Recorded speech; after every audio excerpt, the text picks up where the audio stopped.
today I want to talk about some things that really surprised me from my process of putting together, publishing, and sharing uh, my work that was inspired by sexual violence at the age of 17 and that long arc of trauma recovery.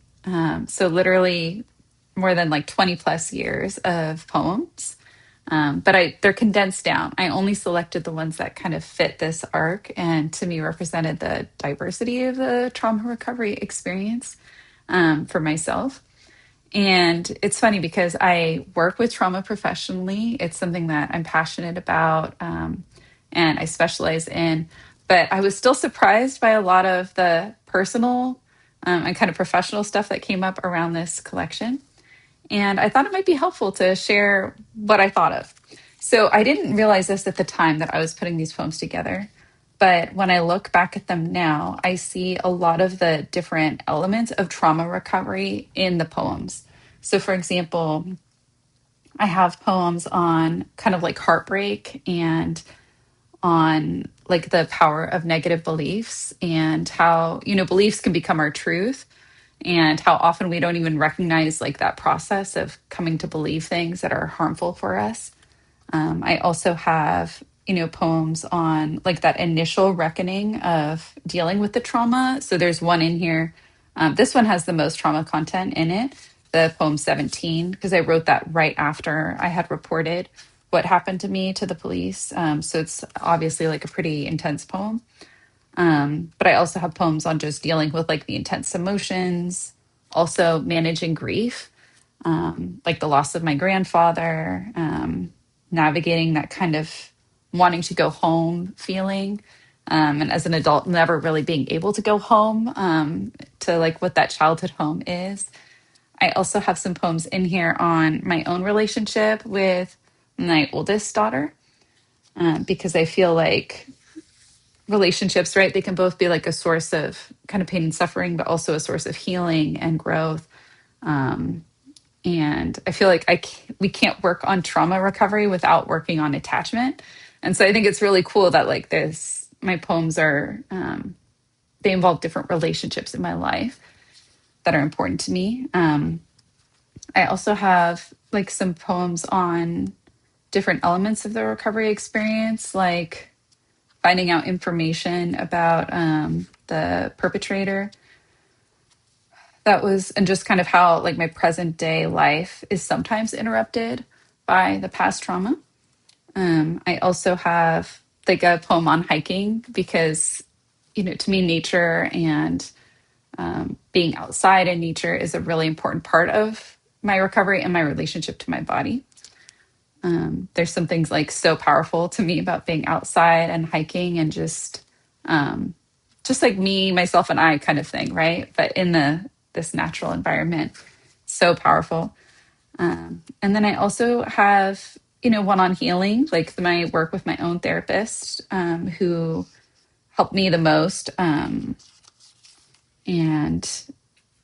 just kind of what that work meant to me, what it looked like. And I have my favorite poem in here, which is broken up into three pieces. It's called The Alchemist's Journey. And it uses imagery from alchemy, which is like back before we had science and when they thought that they could turn lead into gold. But the first part of the poem is in the very beginning of the collection, and it's putrefaction, which is rotting. And so it's like we start in the darkness, which to me is like a big part of trauma therapy, or like we come to therapy when we're in that darkness, like when we're dealing with like this isolation, just this stuck, kind of frozen experience. Not always, but that's a common thing. And then in the middle, I have the second part of the poem, which is dissolution, so dissolving. And to me, this is like that part of transformation where you feel like you're kind of like breaking up into pieces or like falling apart. You're changing. You're not who you were, but you also can't go backwards. And then this dissolution, like it can feel really intense, but it allows for like a new structure to emerge. So like new organization of the self, like transformation and growth. And so I actually really like this poem. It's like my probably one of my favorites in the collection. And then the last part is the Sorcerer's Stone, which is like that outcome, like that. Um, okay, we're finished. Like we've obtained recovery. Like you've gotten to the end of the rainbow or whatever it is. Um, but spoiler alert, I don't think recovery is ever really finished. And so that's a part of this collection too, is that sense of like restlessness, that sense of seeking, and how we're always kind of like having to kind of like keep going, keep trying. And obviously, long-term recovery is, going to be in general easier than that early stage of recovery. But, there's still hard days, right? So there's easy days, there's hard days. The biggest difference probably is having the coping skills to deal with the hard days, and also the time, like, because time does matter. Although with trauma, it has this like timeless element to it where it feels like it just happened, even when it's been a while. But what's cool is we can orient to time. So, like, even if like a trauma, gets triggered or activated, like we can orient back to the present day and to how much time has passed, like how much we have changed, the life we have built. And so to me, that's kind of like how I like to look at trauma is it's like how we can hold these opposite things. We can hold like the pain of experiences or the brokenness of stuff or, the grief, whatever it is in one hand, and then we can hold the resources in the other hand. So like, the found family, the ability to enjoy like a sunset, the ability to, admire like a beautiful plant growing on the side of a trail, or the ability to feel like at home in our own skin, even if it's just for a moment, or to have like this beautiful relationship with another person. So we can kind of hold these things. And sometimes we have to go back and forth, right? Like we swing really hard into like the trauma space. And then it's like, but when this happens for me, I know that I can work my way back. It's just a matter of time. And that kind of came with a lot of practice and, getting to know myself and getting to know that landscape. Because to me, it's kind of like if you had to go through like a burned out, apocalyptic landscape, you would want a map, right?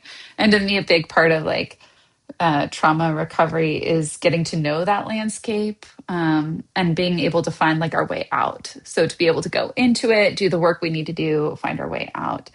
And that's what I also like about poems. And I think probably why I gravitated towards poems as a means of expression and an outlet for this work is because they are like typically shorter, right? And you have like a nice little contained structure. So it's almost like having a little container. So you can let out something really intense, something that would be hard to talk about. And then it's contained in like a tiny little piece of text, which is wonderful. And I love that. And just as an example, like I have, some of my favorite lines, like just a small little piece here. Like, here, my body is frozen trees and sleeping lakes. Like to me, just that image conveys a lot of the experience, like a specific kind of experience. And I don't have to label, right? I don't have to pathologize anything. I think sometimes it is helpful to use terms like complex PTSD and dissociation, rumination, that kind of stuff. But other times it's nice to just stay really close to the experience and to just let the experience speak for itself. And so that's something that I like a lot about my poetry. So some of the things that have surprised me a lot in this process of like getting it from poem, like life experience to poems and then poems into a book is when it came time for me to actually, like, I made that decision. Okay, I'm going to self-publish this. I reached out to an author friend of mine who is a older man, and he's a dad, and he's a great like writing partner. His name is Robert Harrison. In case anybody is looking for someone to help them self-publish a book, but Bob actually was really supportive of me putting my work together. He helped me actually edit a lot of these pieces at various times over the last couple of years. And then he did this like beautiful formatting. So it looks very professional. You know, it looks just like any book that you would get off the shelf at a bookstore. And I know that took a lot of work. I also hired a woman to design my cover. She's a professional designer. Her name's Jessica. And then her last name is C, as in cat, V as in Victor, ILO. And I just loved her art. And it was really inspiring to hire an artist. And what was cool is she actually read my poetry and then proposed designs based off of my poems, which was way above my expectations, and actually really touching. And then I also hired a trauma informed editor. Her name is Megan Fandrich, and she's in Canada. And she's had her own experience that she kind of has had turned into her own poetry collection. And I just thought it was so wonderful working with a trauma informed editor because I didn't have to worry about how my work might affect them. Like I knew that, you know, we were both like fully aware of what we were getting into by working with these poems. And it was just great because it helped me polish my work even more so that it, you know, it's as error free as I could make it. And like the poems are as great as I could make them. And so there's like that professional phase, like getting those help from those people, and then getting the book printed.